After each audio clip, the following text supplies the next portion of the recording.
இலங்கையில் கனமழை பெய்து வருகின்றது. குறிப்பாக வடக்கு கிழக்கில் கனமழை பெய்து வருகின்றது. பல குளங்கள் உடைந்து விட்டன.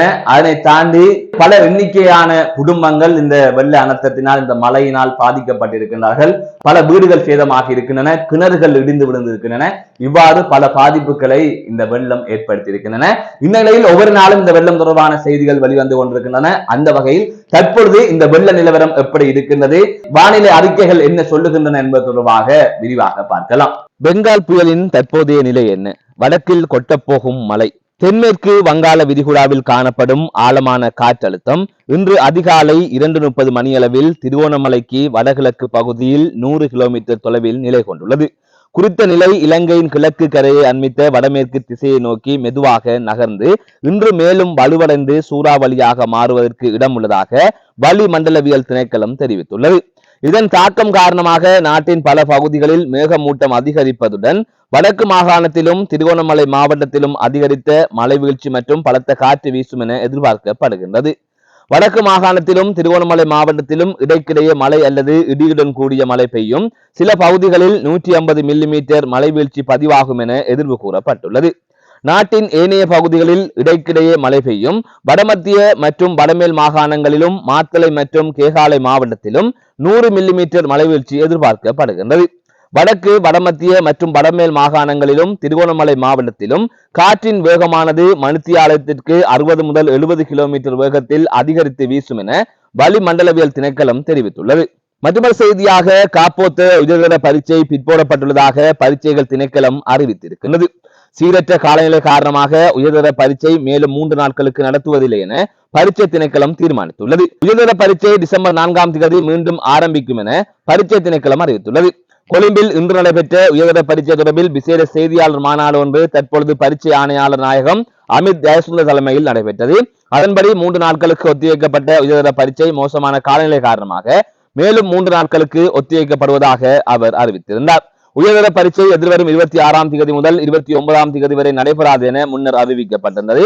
அதன்படி 6 நாட்கள் விடுமுறைக்கு பின்னர் உயர்தர பரீட்சை டிசம்பர் 4ஆம் தேதி புதன்கிழமை மீண்டும் ஆரம்பமாக உள்ளது.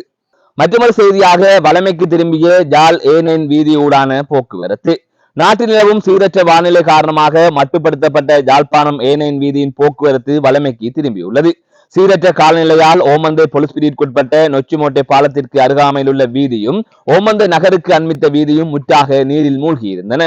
இந்நிலையில் தற்பொழுது வெள்ள நீர் வடிந்துள்ளதாக போலீசார் அறிவித்துள்ளனர். இதன்படி A9 வீதியில் பயணிக்கும் வாகனங்கள் வளமை போன்று வீதியில் பயணிக்க முடியும் என போலீசார் குறிப்பிட்டுள்ளனர். வடக்கு கிழக்கு பகுதியில் ஆபத்தாக மாறும் பெரும் புயல். கடந்த 23ஆம் தேதி வங்காள விரிகுடாவில் உருவாகிய தாளமுக்கம் புயலாக உருமாற வாய்ப்புள்ளதால் வடக்கு கிழக்கு பகுதிகள் மேலும் பாதிக்கப்படலாம் என தெரிவிக்கப்பட்டுள்ளது.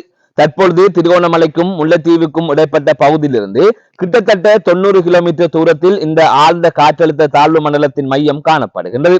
இது புயலாக மாறினால் தற்பொழுது வடக்கு கிழக்கு மாகாணங்களில் நிலவும் சீரற்ற காலநிலை மேலும் மோசமடைய வாய்ப்புள்ளதாக தெரிவிக்கப்பட்டுள்ளது.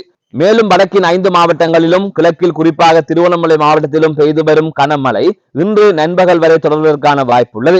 அத்துடன் இந்த தாளமுக்கம் புயலாக மாற்றமடைந்த பின்னர் கரையோரங்களில் மணிக்கு 40 முதல் 60 கிலோமீட்டர் வேகத்தில் காற்று வீசக்கூடும் என்றும் கூறப்படுகின்றது. மட்டக்களப்பில் வெள்ளத்தில் சிக்கி காணாமல் போன 6 பேரின் சடலங்கள் மீட்பு. மட்டக்களப்பு காரதீவு போலீஸ் பிரிவுக்குட்பட்ட மாவடிப்பள்ளி சின்னப்பாலம் அருகில் உளவு இயந்திரம் ஒன்று வெள்ளத்தில் சிக்கியதில் காணாமல் போயிருந்த 6 பேர் சடலங்களாக மீட்கப்பட்டுள்ளனர். குறிப்பாக இத்தேடுதலில் மேலதிகமாக இராணுவம், விசேட அதிரடிப்படை, போலீசார் பங்கேற்றுள்ளதுடன் தன்னார்வ இளைஞர் குழுவினரும் ஈடுபட்டுள்ளனர். இந்நிலையில் இன்றைய தினம் மீட்கப்பட்ட 2 சடலங்களும் உளவு இயந்திர சாரதி மற்றும் நடத்துனர் ஆகியோரது சடலங்களாக இருக்கலாம் என தெரிவிக்கப்பட்டுள்ளது. கடந்த 26/11/2024 செவ்வாய்க்கிழமை அன்று நிந்தவூரிலிருந்து சாமந்துரை நோக்கி சென்ற 11 பேரை ஏற்றிச் சென்ற உளவு இயந்திரமே இவ்வாறு விபத்துக்குள்ளானது. இந்நிலையில் வெள்ளத்தில் மூழ்கி 6 பேர் காணாமல் போயிருந்த நிலையில் 4வரின் சடலம் நேற்று மீட்கப்பட்டிருந்தது. மேலும் மீட்கப்பட்டுள்ள சடலங்கள் தொடர்பான மேலதிக விசாரணைகள் ஆரம்பமாகியுள்ளதாக தெரிவிக்கப்பட்டிருக்கின்றது.